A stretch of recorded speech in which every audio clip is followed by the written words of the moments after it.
Welcome to the Conduit Deeper podcast, a podcast that takes a deep dive into the details that surround our current sermon series, from current events to fascinating finds to conversations that take us deeper into the Word. Thanks for joining us. Welcome to the Deeper Podcast. My name is Mo, Executive Pastor at Conduit Church, joined with our lead pastor, Darren Tyler, because he's back in the saddle. It's good to be home. After a couple weeks of being away. First week was against your will. What was happening that week? You were sicker than a dog. Oh, that's right. I'd actually forgotten about that. I had very sick. The new summer COVID season.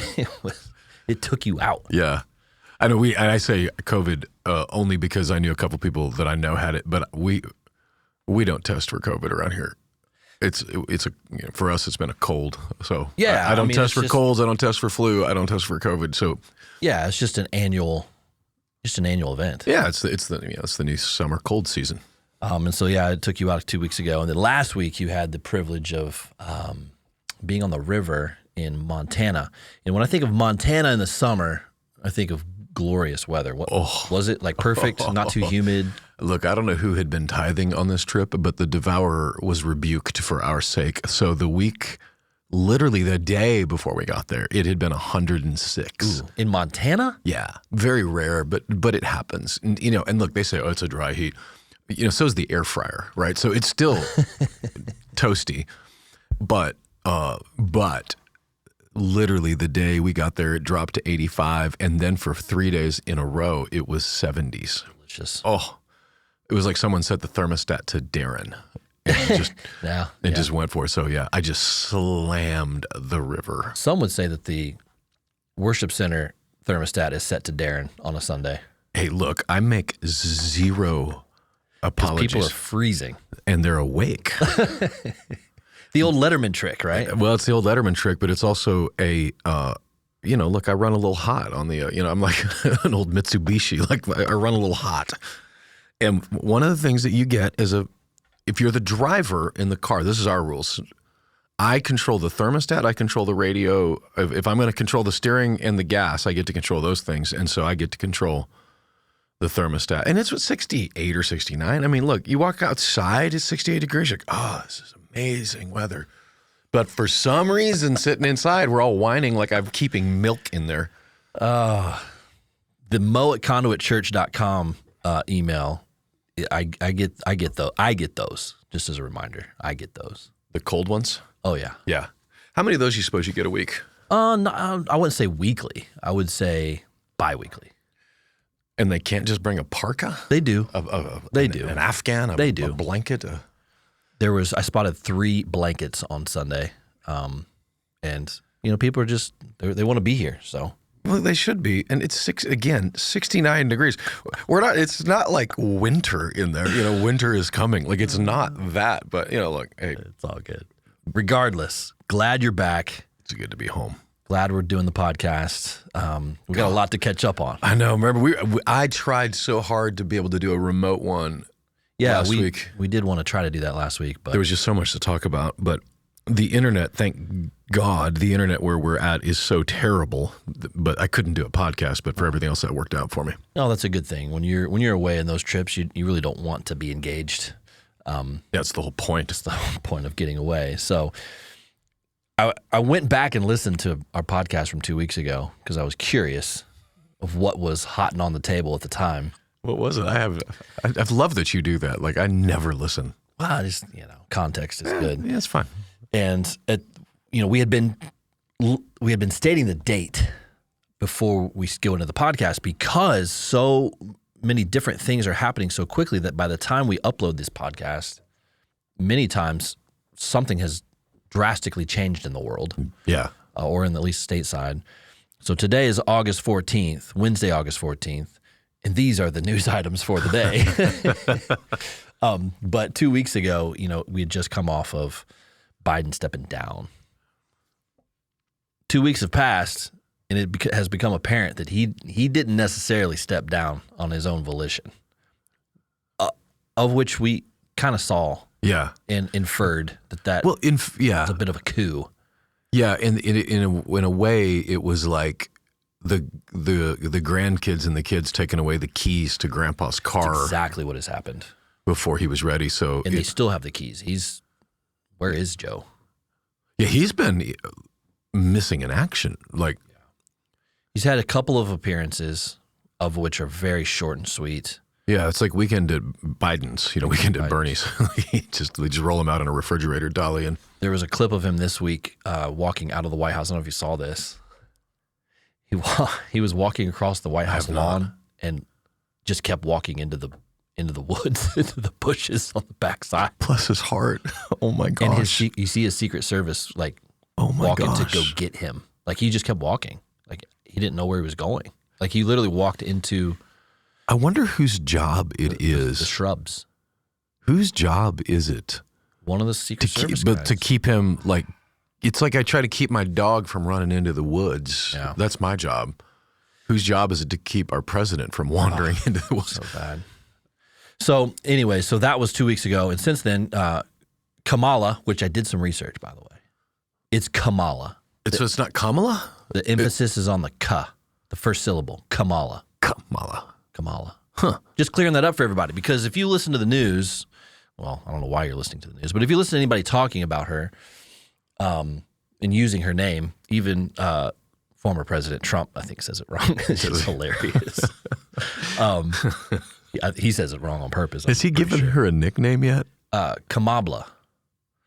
And that's actually pretty well played. I got to give his ability to come up with a nickname. I don't know if he's got like a writer's room back there. So. I feel like he just wings them and they come out like it's shooting from the hip.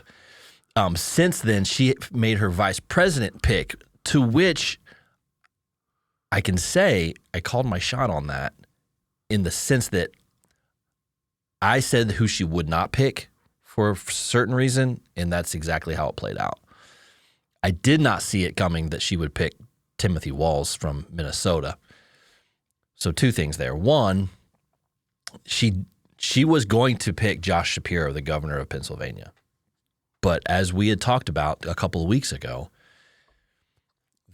the anti-Israel crowd within the Democratic Party threw such a fit because Shapiro is Jewish that they backed off of that as a pick. How can any Jewish person continue to be a Democrat, including Shapiro? It's not like they're hiding it. Like there's anti-Semitism is showing beneath their dress with it. And I say that knowing that Vice President Harris she's married to a Jewish guy. She is. But imagine the lack of courage that would take to say the only reason I'm not picking this guy is because he is the same people group that you are. Like that's a weird, but I say wise. She, at least in that situation to her party, is reading the room. Now she's got no courage with it, but that's a sad state of affairs. And seemingly, is it fair to say she's probably lost Pennsylvania over this? Potentially? Pennsylvania is always so close because of the cities. But I can't remember what the split was last time. But if I remember right, it wasn't that many votes, just a few thousand votes. Very close. Very close. So took it to the Supreme Court, in fact. That's right. Yeah, because they couldn't count. I remember because Texas is like, we've been done counting for weeks. What are you doing up there? It was like a month. Yeah. Which is, by the way, a fair thing. Like, how is it that Texas can count votes and Pennsylvania can't? I mean, it doesn't help with the conspiracy ideas that the election was rigged. That when you see that, for some reason Georgia can't count votes, but Tennessee can. Yeah. But I would guess that with this choice, it wasn't.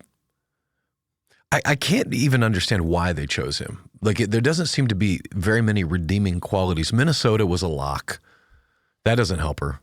And by the way, for a lot of times, the governor of the state that's chosen actually can cost more because the state knows them, so they actually know what they're made of and what they're not. But Minnesota, they didn't need him. And, look, they DEI'd themselves into a corner. She's by far not the best candidate for them, just objectively speaking, based upon their own primaries. She had to drop out. She wasn't even close.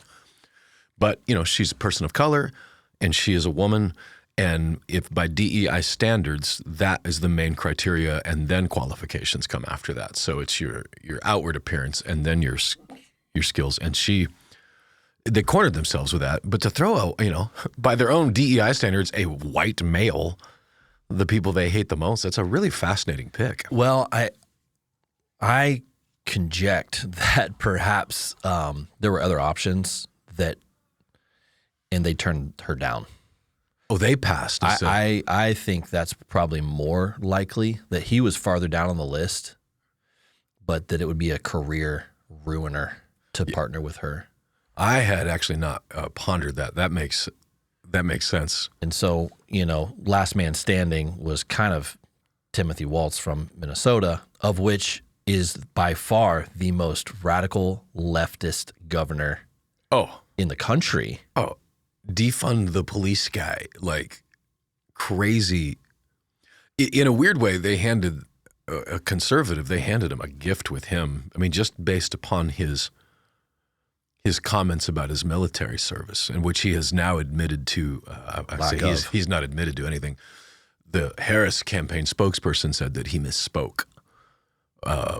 There's a difference. I misspeak all the time. What was it? About 2 months ago, I was talking about a son of Noah, and I got it completely backwards, and I said it with confidence, which didn't help.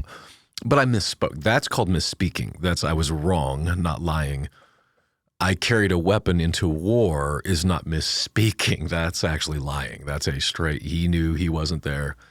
And that, as far as the veterans go.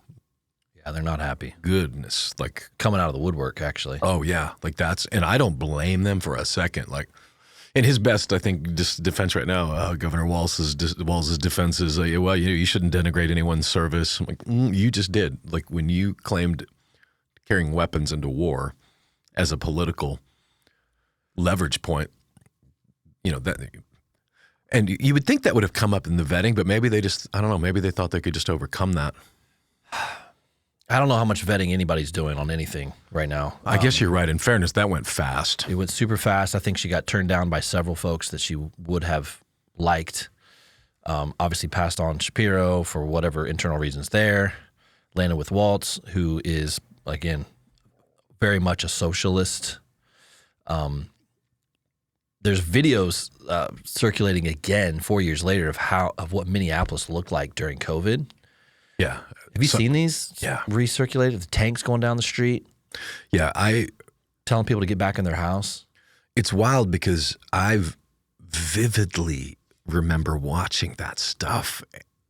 But even seeing it 4 years later, it's not that I'd forgotten, but I'd filed it, I think. I don't know, compartmentalized it with it. But yeah.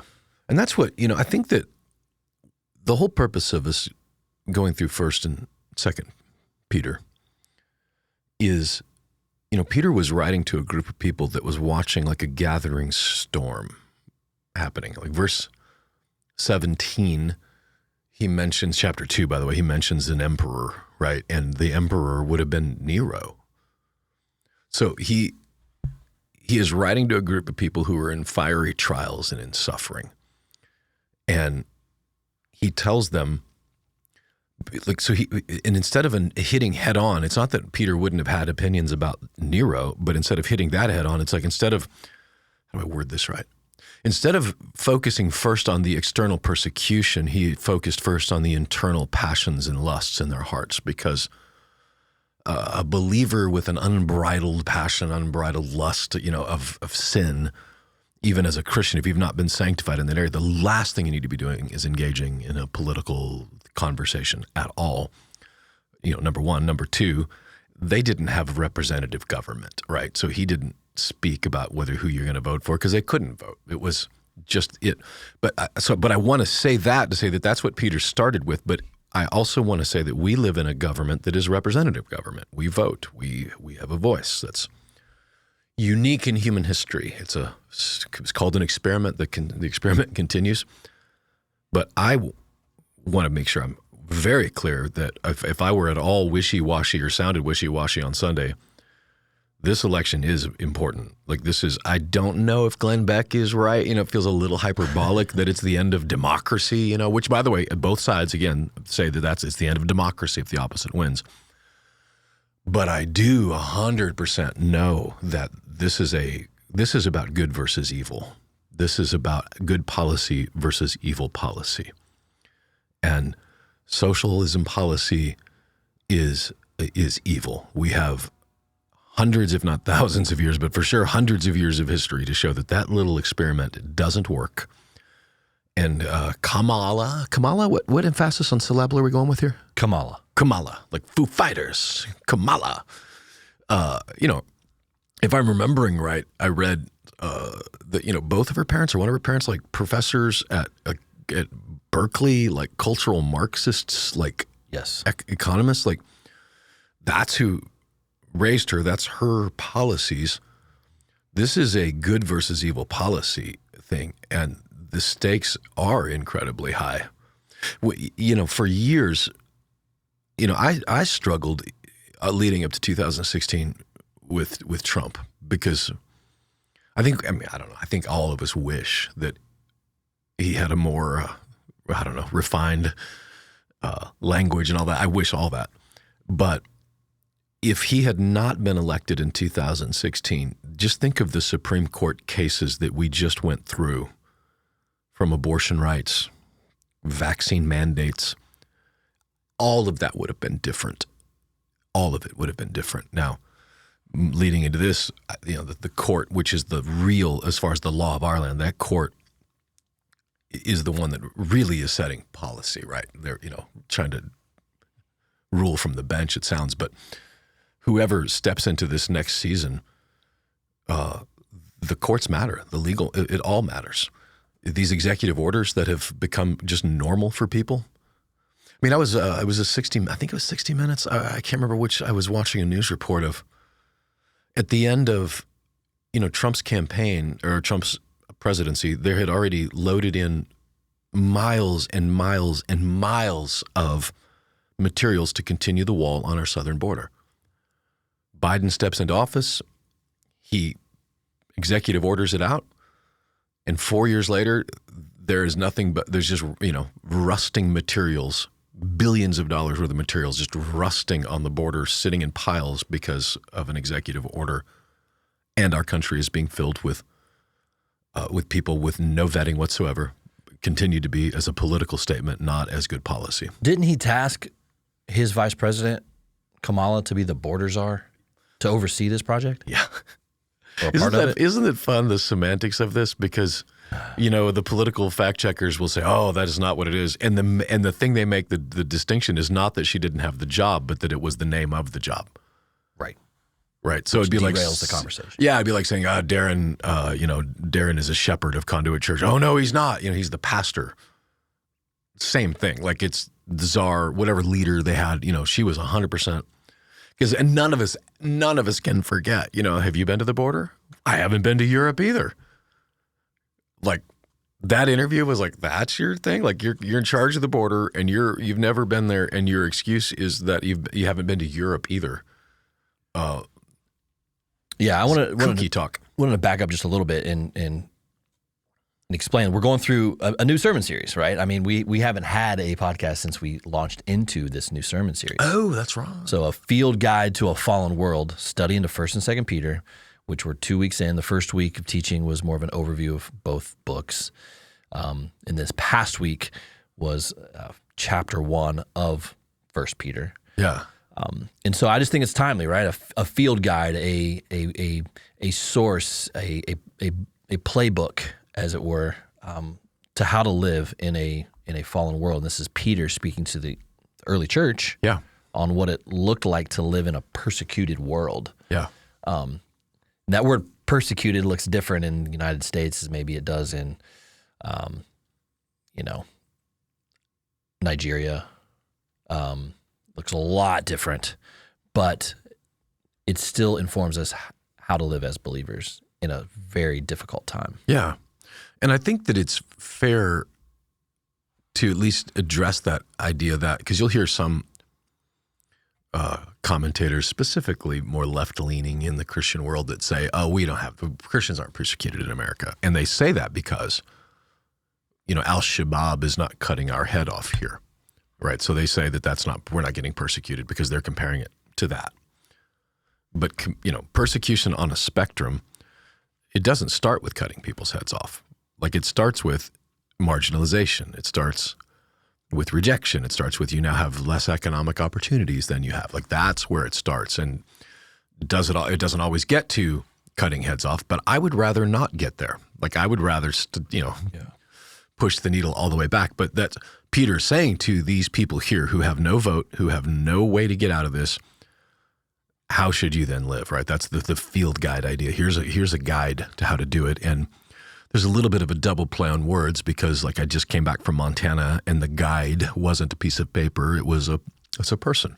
So good. And the field guide for us is, yes, the Word of God, but it's the living Jesus. The Holy Spirit is our guide, to this. So he helps us read the instructions. He helps us read through the Word, but we have a living guide, and we need that in this world. What I was trying to express on Sunday, and I hope I did it well, is that like everything I just said was true. The stakes of this election is good versus evil. The stakes of this election are real. The policies are real.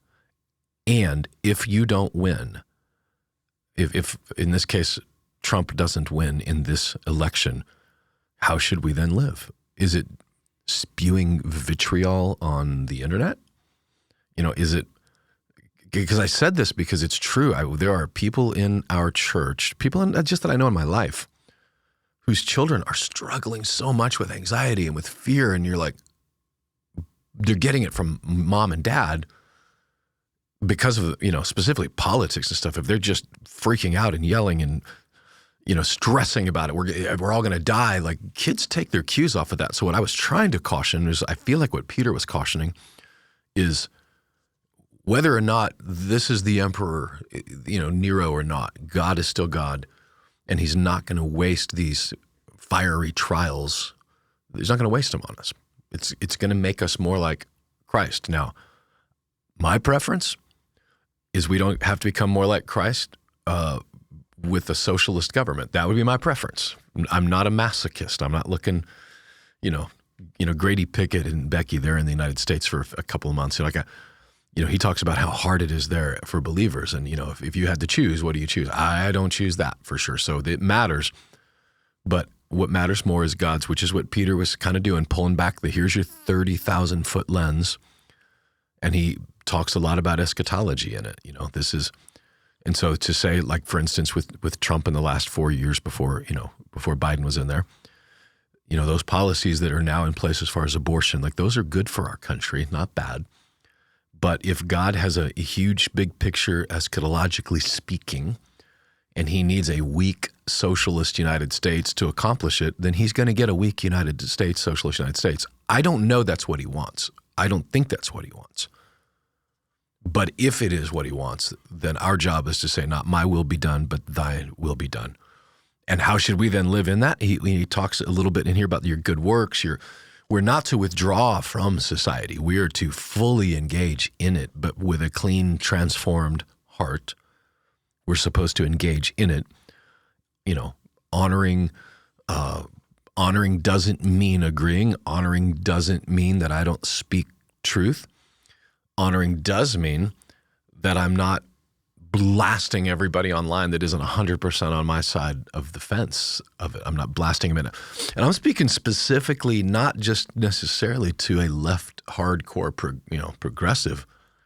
I'm talking to right side hard people. Like, I'm just going to say this. To call Governor Lee a rhino is unfair. It's inaccurate. It's the lowest form of defense, which is to call somebody a name, a Republican in name only, an insult to Governor Lee. Are there policies that I wish that he had? Yeah, sure. Are there ones that he probably wishes I had? Absolutely. But we agree on the main things. But it's like, if you've got, let's say there's 10 items on a list and Bill is 9 out of 10, Bill is 8 out of 10, whatever. To throw him under the bus and call him stupid and a rhino and an undercover, it's just not fair. It's not godly. and it's not helpful, and it's sure as heck not going to follow the First Peter. You know, he's talking about loving each other as brothers in Christ, loving each other. Like that's, and it gets harder when you get into people like David French, Russell Moore, Ed Stetzer, some of these, this new book, Shepherds for Sale by Megan Basham. I've just seen all the different clips and quotes and rebuttals and this, that, and the other. I haven't obviously read the book yet. Yeah. Have you got a hold of it? Yeah, I'm about 3/4 okay. through it. What's the premise here? I mean, the premise is everything you and I have talked about for 4 years. Francis Collins, National Institute for Health, whatever, spending money. Now, and by the way, some of the rebuttals I've heard on that as well, that's the same thing as TPUSA. Like, okay, then you just made my point. Like, you are taking government money. You are being bought. It's these policies you're taking money for instead of conservative policies you're taking money for. But, there are some, I saw a video, it's worth watching, from Dane Ortland. I don't know Dane. I've met his father, Ray Ortland. He founded Emmanuel Church here in Nashville. I don't remember where Dane is now, if he's pastoring or not. He responded pretty cool-headed with it. Now, I noticed in his rebuttal that it felt a lot like more semantics than it felt like I said this, I didn't say that, but anyway, watch his rebuttal. It's worth watching because he obviously disagrees. I think there's one chapter where he's like the main storyline through it.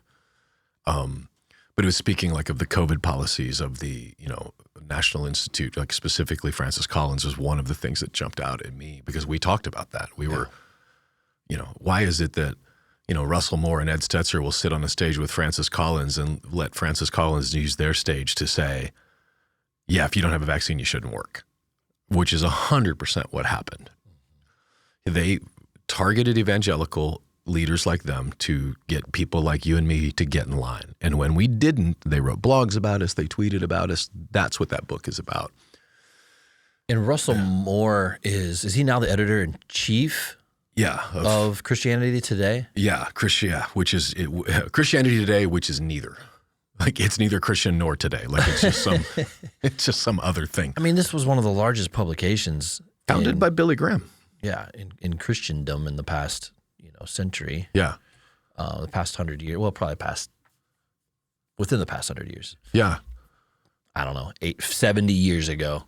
And has been a voice for the church for a long time, but it has slowly, meticulously, intentionally or unintentionally become very centrist and now I would think leftist in its ideologies. Yeah. And I'm about to, project some motives that I don't know that I can fairly project. It just seems from the outside looking in that this is the idea that if I'm winsome, that I can, how do I say this? That if the other side, quote unquote, the other side, if unbelievers, if progressives, if leftists, hard leftists are angry at me, then if I just temper my approach and temper my truth, that they'll see that Jesus really isn't so bad and will repent. There's this way, way, way oversimplification. But when you listen to Tim Keller throughout the years, or especially from that winsome crowd, that seems to be what they want and what that has resulted in. Like I would say, like David French, I've mentioned him.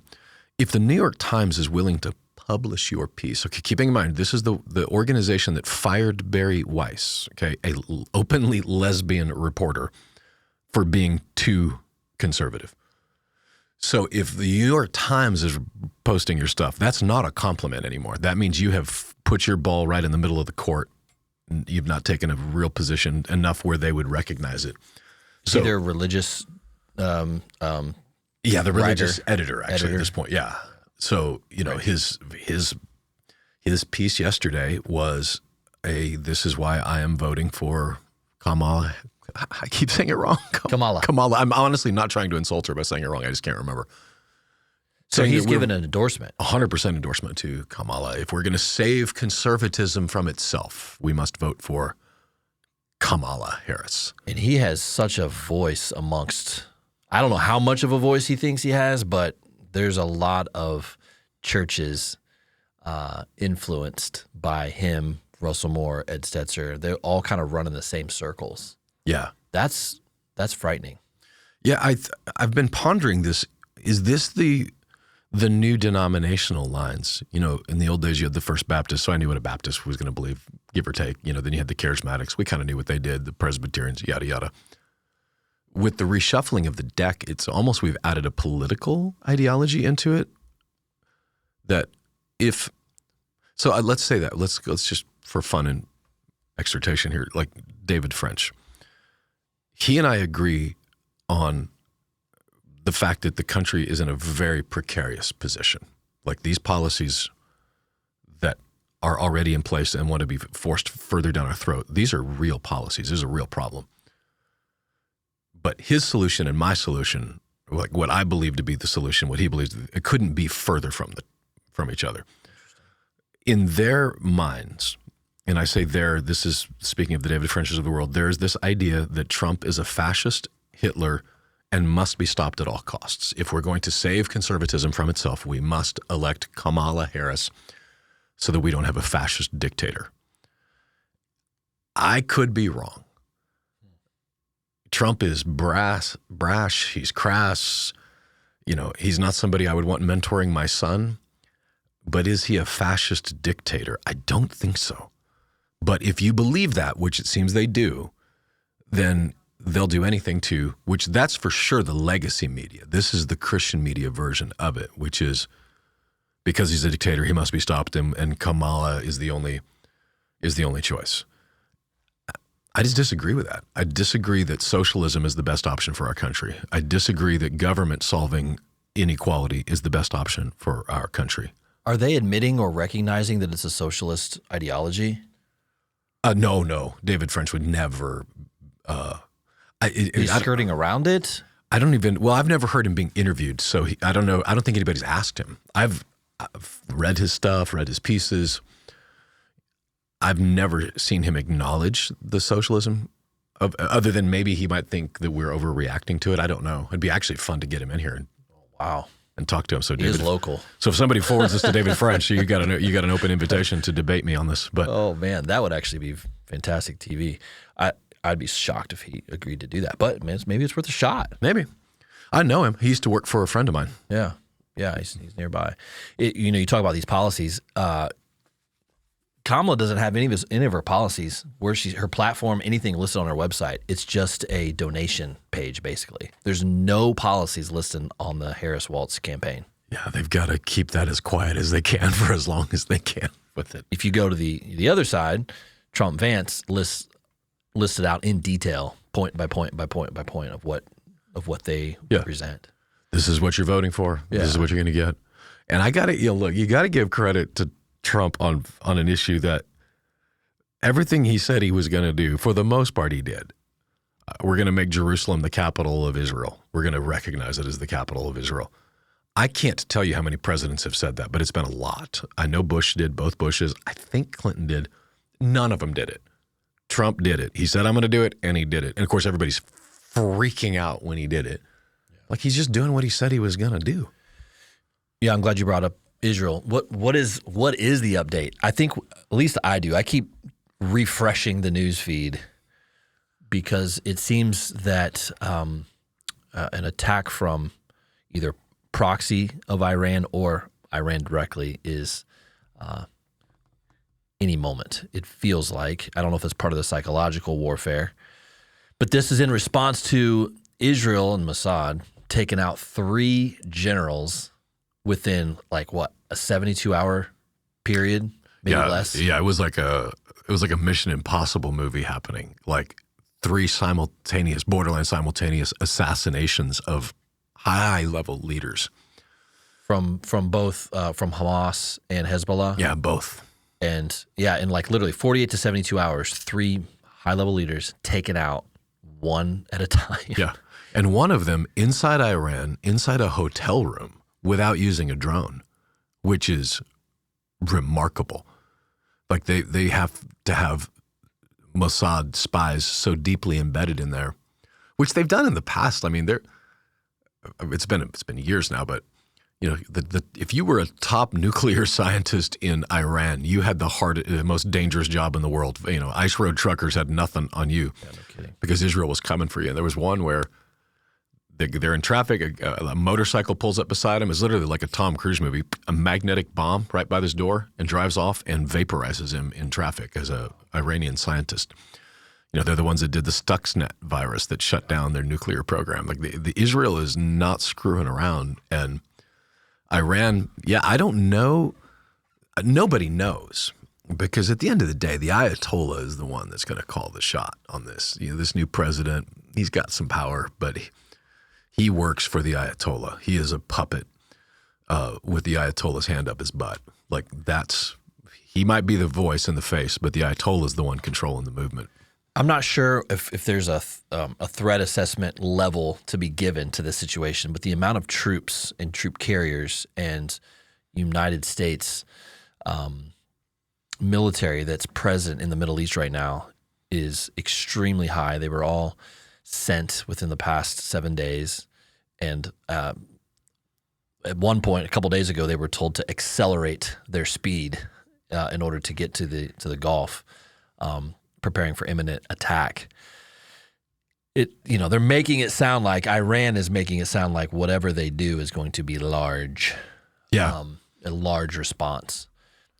Gosh, we've heard this saber rattling for decades now, but this definitely feels like if they're trying to one up, this is going to be a one up situation.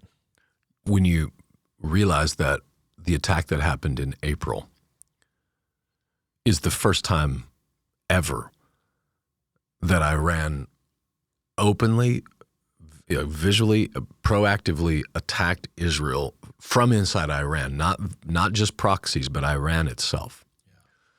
So the sabers have been rattling.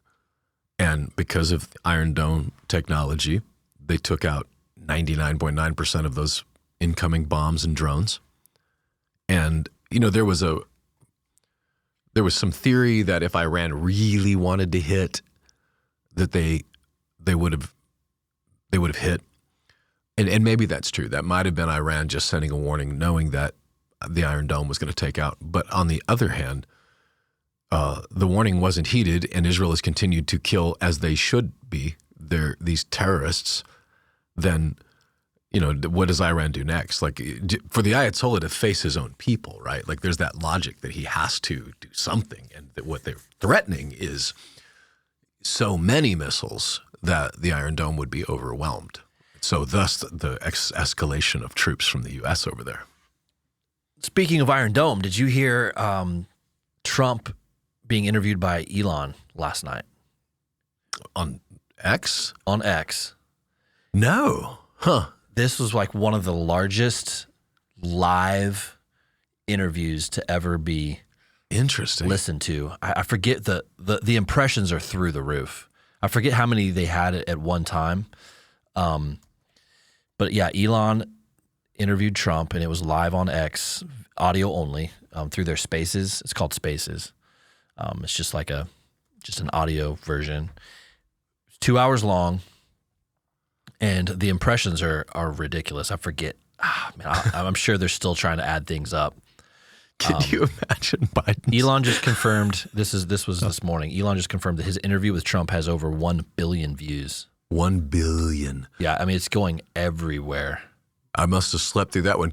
I was just laughing because I'm trying to imagine Biden for 2 hours with Elon Musk. Or Harris. Oh, yeah. Which he has now invited her to be a part of this as a follow-up.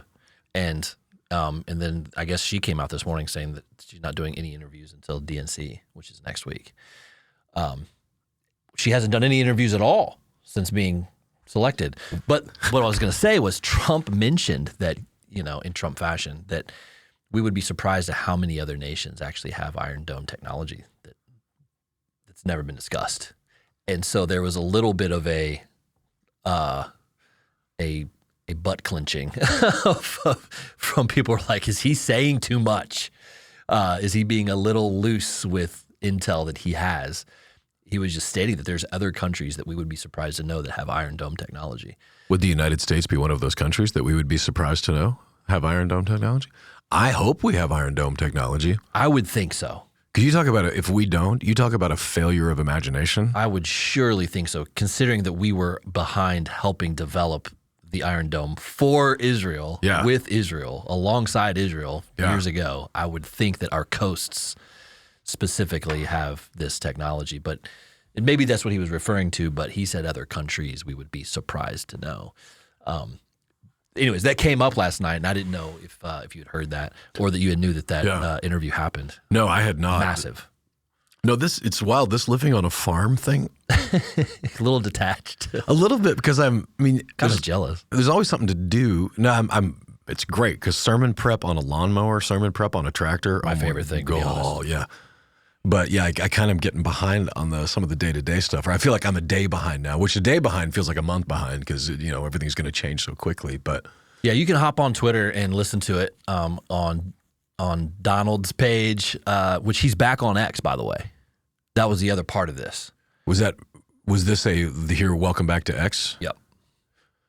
And then you can also go to Elon's tag and listen to it there as well. It's 2 hours of it. What felt like, and people were commenting about this, and I kind of agreed. What it felt like is we were eavesdropping on a phone call between the two. Is what it felt like. They were talking so loose and talking so friendly, and Elon's asking all kinds of questions. They kind of pushed back and forth on some issues that they don't necessarily align with. But there's nobody else listening to this except for millions of people. It felt like everyone was kind of eavesdropping on a private conversation. And really interesting. What's interesting to me about that is that actually used to be what was called journalism. That's right, and that's what people are talking about. This is what it should be. Yeah, this is what time. We used to call this journalism, which is we have a conversation, and then the people, you and me, listen to that conversation and say, okay, I can get behind that, or that's absolutely crazy. I'm not voting for that, but. Like, for instance, for, Vice President Harris to not have her policies even on her website. It's unbelievable. It's befuddling to me that you wouldn't, because there's no way that they don't know what the policies are. So if they're not on there, it's on purpose. Yeah. Like, for instance, there's a friend of mine, who shall remain nameless, he took over a church, and he knew he was going to have to let go of a lot of people. So he took the entire staff page off. You go to your church and here's your staff, which is one of the first things people check. They didn't have it on there because he knew that he's going to have to let some people go, and he didn't want every day people walking in going, okay, who's gone from the website now? So it was a purposeful thing. So if your policies are not on your website, if people are not on your website, then you're trying to say something, and stop trying to figure out which pastor and church it is, because you won't know. I'm just probably a terrible analogy. But if she doesn't have it on there. Well, you're saying something by not saying something. Yeah. That's also true. Yeah.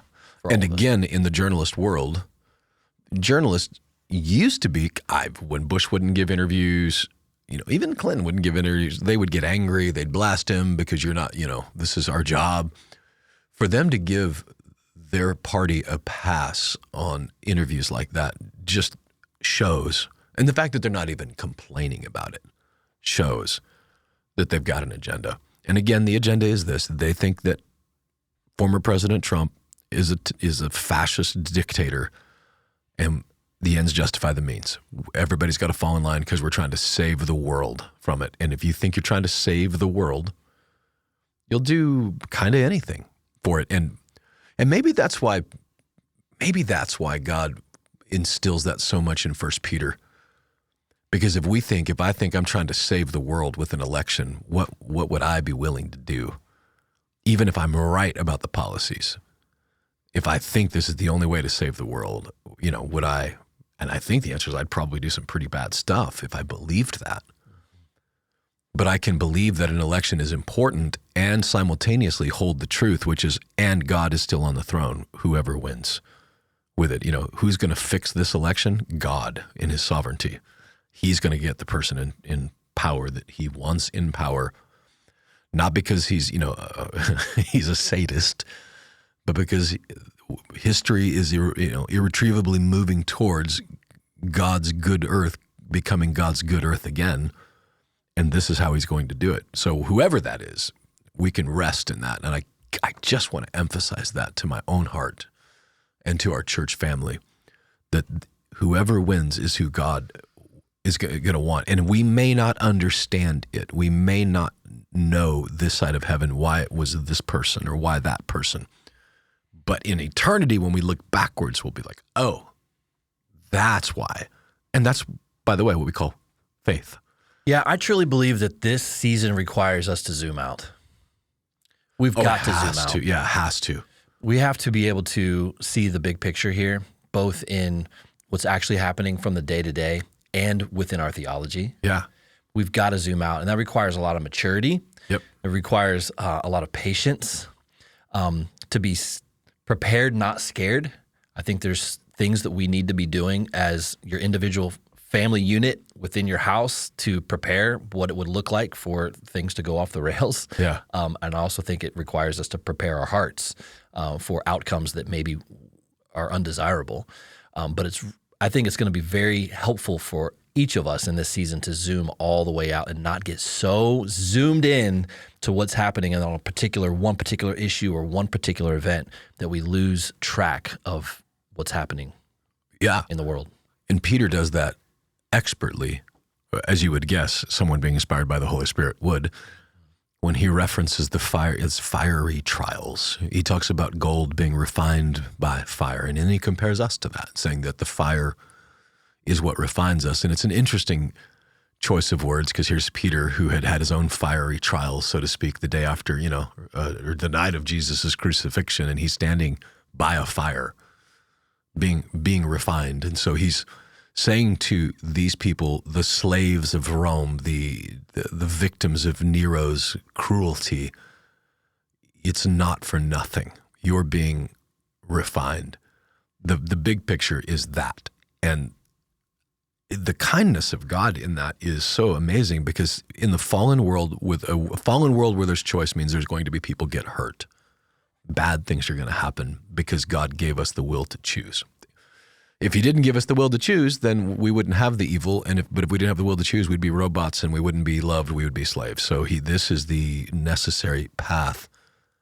But the kindness of God is a fiery trial. If it actually made our lives worse, if it actually made us, let me put it differently, if it actually made us less transformed, if it made us worse humans, that would be cruel on God's part. But instead he's saying, this is Romans 8:28, in all things God is working together for the good of those who love him, who are called according to his purpose. And the next verse, 29 and 30, says what that good is, that he's making us into the image of Christ, which is the refining of gold. It's burning off all of the ugliness of it.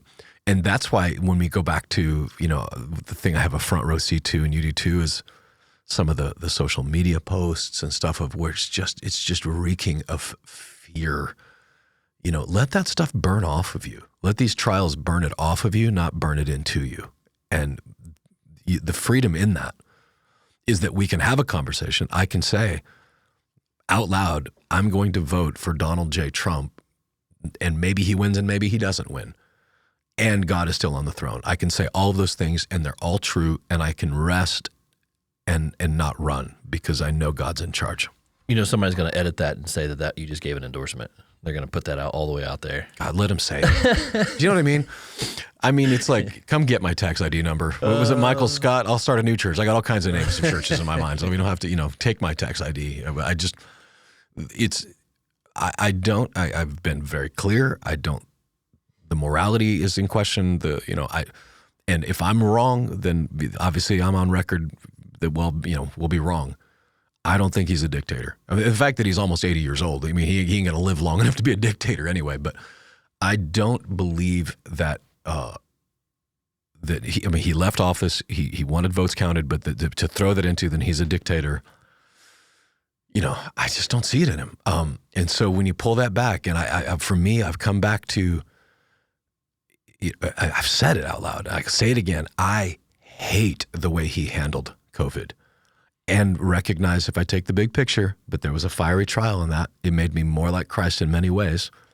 It made me more fat in many ways too, because I ate a lot during those days because I was eating my feelings. I think we all did. Oh my gosh! Apparently, I was really angry. But the policies that went through the Supreme Court these last few years, if he had not, Coney Barnett. I mean, he did exactly the opposite of what happened when Obama had the opportunity to appoint somebody, but it was the end of his, end of the thing, and we're going to be collegiate, and I'm going to let the next president decide. I'm assuming he did that because he 100% believed that Hillary Clinton was going to win. But be that as it may, the Republicans cried out against, him appointing, and then of course everybody fell into line. We're going to appoint. But it took somebody that had literally no, give a darn button in them to push that through, because the amount of crap he took putting her in. And the difference in the Supreme Court is remarkable right now. I mean, I thought John Roberts was whatever. He's definitely not getting Christmas cards from, from most conservatives. But, we have and the idea, very simple, by the way, of conservatism is not we're legislating from the bench. Conservatives say we read the Constitution and we want to pass laws according to what the Constitution says. Progressives say, well, the Constitution is flawed, and so now we can interpret it differently, which is also known as legislating from the bench. That's also the difference in progressive and conservative Christianity, by the way. We go to the book and say, what did the writer mean? What was it? And we have debates about that. A progressive says, well, that's the best they understood, and now we know better. And that's not a small difference. And when President Trump installed the Supreme Court justices he did, we have a bench right now that has a lot of people that say, or the majority of them that say, we are going to look at the law and we're going to argue over what it says or what it doesn't say, not we're going to legislate, which is what the three liberals on the court do regularly. They were wrong in the Constitution, so we're going to try to do a new rule for it. And isn't that kind of what they're talking about too, is this court packing idea? Oh, yeah. Yeah. Explain that. From what I understand of it is, Biden has been entertaining the idea of adding justices to the bench. So what is it, 7 now? Yeah. I think 9 is the number I've heard tossed around. Adding 2. And and of course appointing 2 to stack, like I said, stack the deck. Yeah, stack. Because that's the court. The court is everything. 2008, I was having a conversation, I'm going to name drop, with Jay Sekulow, and I'm asking these, which I think are very intelligent questions, because I'm trying to look intelligent. And he said some version of, that's all a sideshow. The show is the courts. The people that they're going to put on the bench, they're the ones. And he's using names I had never heard of before. Eric Holder, for instance, saying, I've argued against these girls in court, and they are not what you want on the bench. Wow, yeah. And now it's, however many years later, 2024, and I'm like, oh, okay, that's it. And one of the flaws, if you want a fascinating podcast, listen, I think it's about 6-7 episodes. It was an NPR, so, give it, but it's been a few years back, but it's called A More Perfect Union. And it's literally a look at the history of the Supreme Court. And I had no idea that there is only just a few lines in the Constitution about the court at all. Like, it's highly unclear. In fact, in the very, very, very early days, the Supreme Court was a judge in a horse and buggy going from city to city, just like splitting votes. Like, okay, here we go. You say this, you say that, so I get the final say. Like, that was kind of where it started. It grew into what it is, which was not necessarily distinctly. If I remember right, even the number 7 is not spelled out in the Constitution. Interesting. And so, thus, the idea then that now we're going to let the courts, and again, they're political. They've always been political. When you have a politician involved, it's going to be political. But the political is simply this: do we believe the Constitution meant what it said it meant, or do we believe that we need to get it, change it? That's as simple as it is. And going back to Trump, he put in judges that would say what I would want, which is, no, we just need to figure out what the framers meant. What does this law mean? Not make new laws. We have a Congress and we have a Senate for that. We have a policy for that.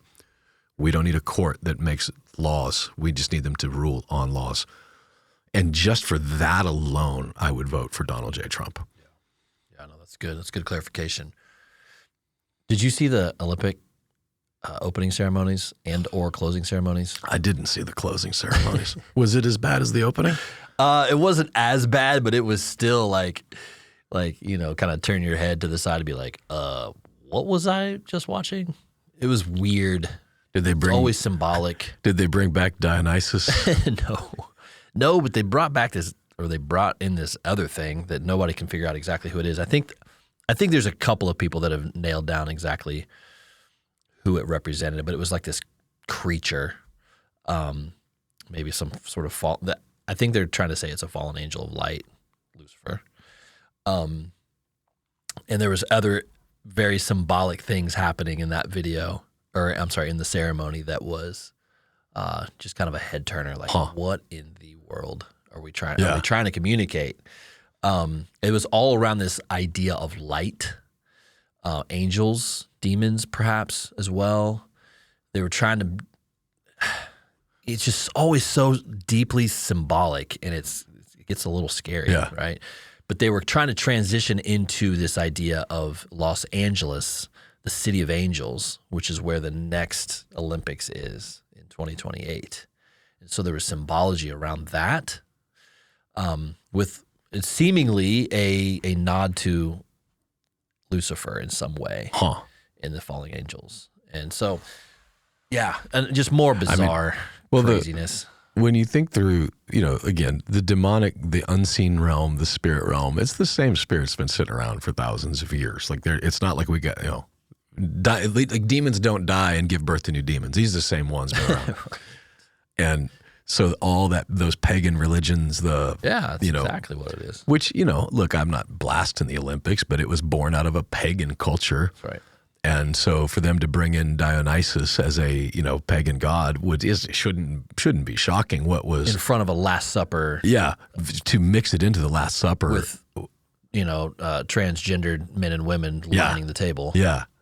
Yeah. And my favorite part of that whole thing was the gaslighting that started almost immediately. Oh, they weren't talking about the Last Supper. They were like a classic, you didn't see what you thought you saw. And then when they apologized for mocking the Last Supper. So clearly we saw what we thought we saw. And, their idea, of course, is inclusiveness, right? Which is we want to be more inclusive, as if Jesus is not inclusive, as if his call to salvation is not for all people on the planet. But in their idea, it's not that, which is why Jesus was so offensive in his own day. The Romans were very comfortable with all the gods. But what made him very uncomfortable about Jesus was he's saying there are no other gods. So if he was just a god that added himself to a list, which is what they were suggesting in that opening, he wouldn't have been crucified. But he wasn't. He's saying, no, you other Dionysus, right? You're all gone. And I think I connected it 2 weeks ago when I opened 1 Peter that it was the temple of Dionysus was just being rebuilt while Peter was writing 1st and 2nd Peter. Like Nero was obsessed with Dionysus. He was the god of sex and wine. All the gods were jerks. They needed one that was in for. Why are all these gods such mean people? But we'll get the god of sex and wine, which is Dionysus. And so it was orgies, and that started 500 BC, right? So 500 years before Jesus was on the planet on a human form, Dionysus and the temple and the theater and all that had happened. So all those Shakespeare plays we read about or whatever, they were all performed in the theater of Dionysus, which was next to the temple of Dionysus. Falls into disrepair, by the time Jesus is on the earth, and that's when Nero comes around and rebuilds it, and Peter's writing in that culture. So it's a wild connection to think that here we are in these last days, and the same pagan gods that were on display 2,000 years ago are suddenly back on display, center stage in the middle of our world. 1 Peter 1 was about living hope. You're jumping into chapter 2 this week. A living stone? That's a kidney stone is what that is. No, I've had those. Those are bad. Yeah, you're like a kidney stone factory. So the idea, the way I've kind of broke down 1 Peter is, if we define grace in the way that the Bible does, there's grace, which is his, God's riches at Christ's expense. The unmerited favor is one of the things he talks about. And the other thing he talks about when he talks about grace is, and Dr. Constable from Plano Bible Church says it best, it's just God's help, God's power, God's grace too. So chapter 1 was God's grace, his power, his ability, which if we didn't have it, we wouldn't have hope. So his grace to hope. And chapter 2 is going to be his grace to persevere, his power to persevere. We're going to hit those things about, submitting to earthly authorities and honoring the emperor, which he throws in there, which we did a couple of years ago on Romans 13. So we're going to circle a little of that back again. A great time to be having that conversation. What does it mean? Yeah. Yeah. The first part of chapter 2, it talks about building your spiritual house, a holy priesthood with, living stones, him as the cornerstone. And then, that back part talks about submission to authority. Yeah. That'll be fun. Well, it's the collision of two kingdoms. Yeah. And when two kingdoms collide, who do you obey?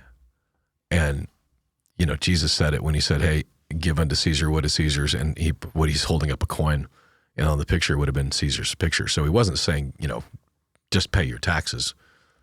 Saying this is Caesar's thing. This is temporal, just like Caesar is. We, on the other hand, there's a way to honor an emperor without violating your conscience. Because Peter ultimately, don't forget, is going to be crucified because he refused to shut up. So the idea of the Russell Moore, and it's not fair to ascribe it wholly to him. It's just what the sense I've been getting. But if I'm winsome enough and if I don't speak too boldly, then it's, they'll like me. That doesn't seem to be what Peter's saying. We're speaking the truth. You're going to be punished for doing good. And at that same time, chapter 2, it's the way that you respond in that suffering and that persecution that will silence the talk of foolish men. It's 2:15. That's good. Looking forward to Sunday. And glad you're back in the saddle. Next week, we actually have a special guest. I will be gone next week, actually. Yeah. And our good friend Fouad Masri will be here. He is an expert in all things Middle East. Yeah. He's from there. From Beirut, Lebanon, yeah. He knows more about the Middle East and all the inner workings than anyone else I know personally. Yep. And so he'll be with us to dive into all those things. Looking forward to that. It's exciting. Thank you for jumping back into the Deeper Podcast with us this week. So glad that you would do so. If you haven't already subscribed to our YouTube channel, would you go ahead and do that? If you are listening online, if you could go ahead and leave a review. A 5-star would be great to help feed the algorithms so that more people can discover this. If you're looking for more information about Conduit Church, go to our website, conduitchurch.com, and we will see you next week.